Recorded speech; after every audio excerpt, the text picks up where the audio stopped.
Bienvenue sur ma chaîne pour cette nouvelle vidéo. J'espère que vous allez bien. Quant à nous ici, nous nous portons super bien. Aujourd'hui dans cette vidéo, je me suis dit, je vais un peu revenir sur ma dernière vidéo. Et je vous avoue, je ne m'attendais pas à autant de réactions. Au départ, je m'étais dit, je vais créer cette chaîne pour partager mon quotidien de maman au foyer. Ma vie quotidienne, le ménage, les courses, la cuisine et peut-être aussi les sorties et les voyages. Mais avec le temps, j'ai eu ce fardeau dans mon cœur. Quand je suis rentrée au Cameroun, j'ai eu ce fardeau de vous parler de la spiritualité. Mais si vous remarquez bien, lorsque j'ai fait cette vidéo, j'ai désactivé les commentaires. J'ai désactivé les commentaires parce que je ne me sentais pas prête à recevoir les critiques, parce que pour moi, je me disais forcément j'aurais uniquement des critiques. Quand je dis des critiques, je ne parle pas des critiques positives, je parle des critiques négatives. Donc voilà, de peur d'être jugée, d'être rejetée comme d'habitude, j'ai préféré désactiver les commentaires. Ce qui m'amène donc dans le thème de cette vidéo. Reconnaître sa mission de vie et l'accepter. Toi, tu connais ta mission de vie. Je connais la mienne. Mais parce qu'on a peur des regards des autres, parce qu'on a peur du jugement des autres, parce qu'on a peur des critiques négatives, nous décidons de faire taire en nous la voix intérieure qui nous parle. Nous décidons de faire taire en nous la voix qui nous parle tous les jours et qui nous dit. Et cette voix qui nous parle tous les jours, c'est la voix de notre âme. C'est la voix de notre âme. Notre âme est vieille. Elle a vécu d'autres vies avant celle-ci. Elle s'est réincarnée pour des raisons qu'elle connaît. Si nous, le corps, nous ne connaissons pas pourquoi nous sommes ici, mais l'âme qui habite en nous, c'est le pourquoi elle est là. Et chaque jour, elle nous parle dans le sommeil, pendant la méditation. Elle veut que nous comprenions ce qu'elle veut. Et elle nous amène doucement, doucement. Et pour y arriver, il faut qu'on prête attention. Qu'on se focalise sur nous-mêmes, à l'intérieur de nous, et pas sur ce qui se passe à l'extérieur. Pourquoi je parle de mission d'âme? J'ai tout le temps dit dans ma vidéo, dans mes multiples vidéos, que j'ai créé cette chaîne uniquement pour mes lifestyles et pour m'amuser et tout. Mais dernièrement, c'est-à-dire la dernière vidéo que j'ai mise en ligne, je vous assure, j'ai été choquée de voir les réactions.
personnes ont besoin des messages pour se remonter, pour se booster, pour se fortifier afin d'accomplir leur propre mission. Beaucoup de personnes ont besoin des messages de réconfort. Et ça ne me coûte rien d'y apporter ma petite pierre à l'édifice de ce que l'univers est en train de faire pour les élus. Ça ne me coûte absolument rien de partager le petit bout de témoignage, le petit bout de partage que je peux donner sur cette chaîne YouTube pour édifier les élus de Dieu. Il est très important que vous sachiez que votre mission de vie englobe votre interagissement, c'est-à-dire action-réaction de beaucoup d'autres âmes qui peuvent être votre famille d'âmes. J'ai lu un commentaire sur ma dernière vidéo qui m'a beaucoup touché. Je ne me souviens pas du prénom de celui qui a laissé ce commentaire. Il m'a dit qu'il me reconnaissait. Quand il dit me reconnaissait, il parlait de famille d'âmes. Effectivement, je sens que c'est quelqu'un qui est beaucoup avancé en spiritualité. Parce que, effectivement, lorsque vous êtes un élu, vous avez une famille d'âmes. La famille d'âmes, c'est qui? C'est ceux que vous êtes amenés à influencer leur vie, c'est-à-dire à bénir leur vie. Et eux aussi, ils béniront la vôtre. C'est un peu ça, la participation, la contribution de l'élu au schéma multiple de l'univers pour créer un monde merveilleux. Je dis l'élu, la contribution de l'élu est comme une goutte d'eau dans l'océan, certes, mais elle est importante quand on considère le nombre d'élus qu'il y a dans cet univers. Donc ne vous dites pas à quoi je vais servir comme un élu, mon travail c'est quoi. Je vais vous dire aujourd'hui à quoi vous allez servir.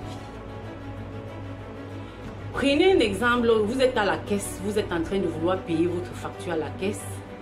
Vous avez tout un chariot de peut-être 200 articles. Et il y a une maman derrière vous avec juste 2 articles. Et que vous lui laissez passer, vous lui dites maman, payez d'abord. Vous avez déjà mis le sourire. Vous avez déjà amené le sourire. Et quand vous amenez le sourire sur le visage de quelqu'un, vous êtes déjà en train de contribuer, de faire votre participation en tant qu'un élu. Tous les bienfaits que vous faites, je dis bien tous les bienfaits que vous faites, que ça soit visible ou invisible, quand vous êtes seul, quand vous êtes avec des gens, tout cela contribue à votre participation en tant qu'un élu dans l'édifice des réalisations de l'univers.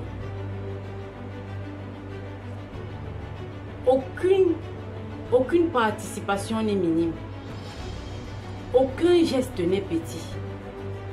Tout ce que vous faites qui amène le sourire, qui égaye le visage de quelqu'un, qui provoque un merci, qui provoque un contentement, n'est jamais petit. Faites juste ce que vous avez à faire. Faites ce que votre âme trouve juste et dont vous vous sentez à l'aise. Et votre famille d'âme va vous localiser. Ce que vous serez en train de faire va parler aux âmes de ceux qui ont été appelés de cheminer avec vous. Parce que les élus, quand vous commencez votre mission, il y a des gens, il y a des âmes qui ont été appelées à cheminer avec vous. Vous allez les découvrir au fur et à mesure que vous allez commencer votre mission. Vous allez rencontrer tellement de belles personnes. J'ai aussi lu un commentaire vraiment qui m'a beaucoup touchée. Cette jeune dame a dit: je m'abonne parce que votre vie ressemble à la mienne. car elle est parsemée de beaucoup de souffrances, mais aussi de beaucoup de miracles. Quel beau message, quel beau commentaire. Beaucoup de souffrances et beaucoup de miracles. C'est exactement de ça qu'il s'agit. Derrière chaque souffrance se cache un très grand miracle. C'est la chose qui conforte l'élu dans la patience, dans la persévérance de ses tribulations. Parce qu'il sait que durant le processus, il aura chaud, il va pleurer, il va crier, il va se plaindre. Mais à la fin du processus, il va sortir dans la gloire, dans la célébration, dans la victoire, dans le bonheur. Et il ne sera pas le seul à voir tout ça. Dieu s'assurera que ses ennemis seront là pour témoigner de ce bonheur, pour témoigner de cette élévation. Donc toi, l'élu qui me regarde, n'aie pas peur de prendre les armes pour ton combat. Je tiens dans cette vidéo à vraiment donner ma position en ce qui concerne les religions. Pour moi, la spiritualité universelle est au-dessus de toutes les religions. Parce que toutes les religions puisent leur loi dans la spiritualité ancestrale. Je vais un peu essayer de vous montrer, de vous expliquer comment est-ce que je conçois la chose. C'est-à-dire, pour moi, la spiritualité ancestrale est comme un panier. Un panier, vous voyez, un panier. Et à l'intérieur, il y a des armes. C'est-à-dire, il y a un pistolet, il y a un couteau, il y a une machette, il y a des canons à explosifs et tout. Donc, pour moi, ce panier représente la spiritualité ancestrale. Maintenant, à l'intérieur, le revolver, c'est les chrétiens. Le couteau, c'est les musulmans. Et la machette, c'est d'autres, le Bouddha, et ainsi de suite.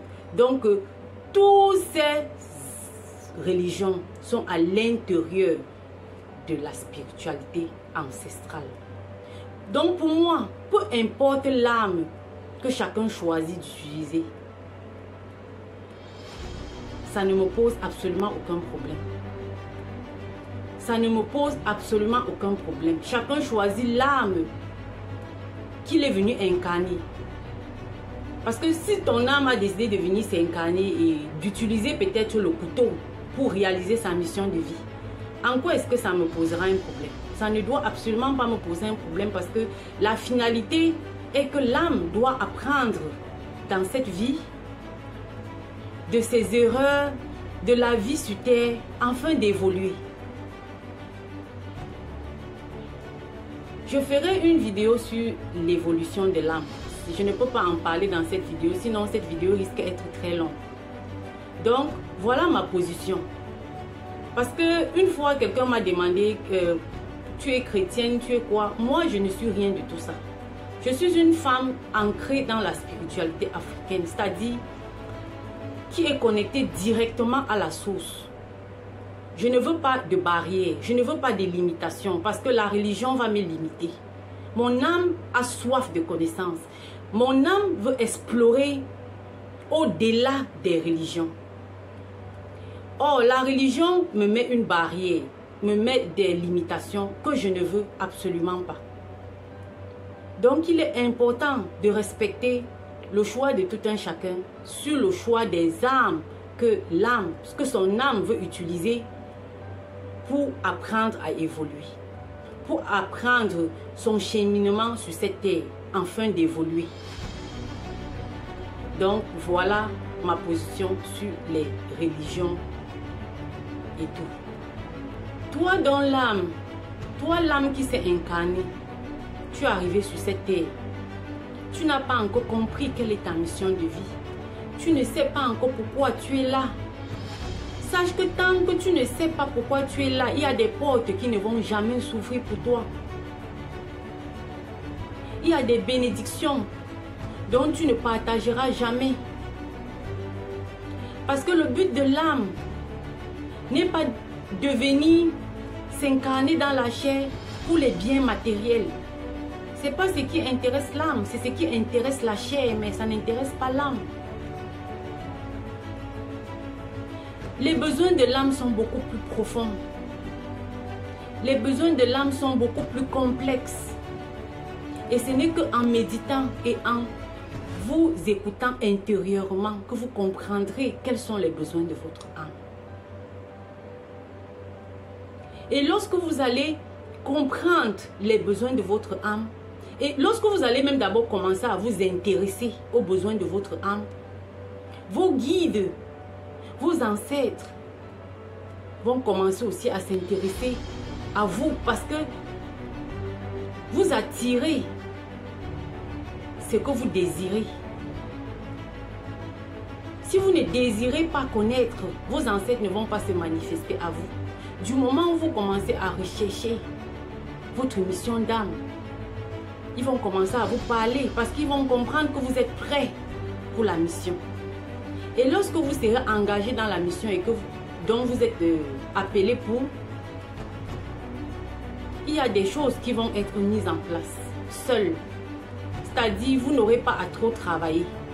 Vous allez voir, vous-même, vous allez comprendre la synchronicité de certains événements. Il y a des choses qui vont se détacher de vous. Il y a d'autres qui vont s'ajouter. En fait, vous n'aurez plus complètement le contrôle de votre vie parce que vos guides, vos anges vont prendre le contrôle de votre vie. Pourquoi se battre? Pourquoi avoir des insomnies quand on ne peut pas complètement contrôler une situation?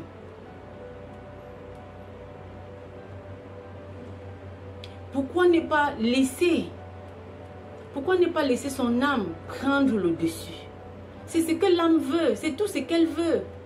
Elle veut que vous arrêtez de lutter.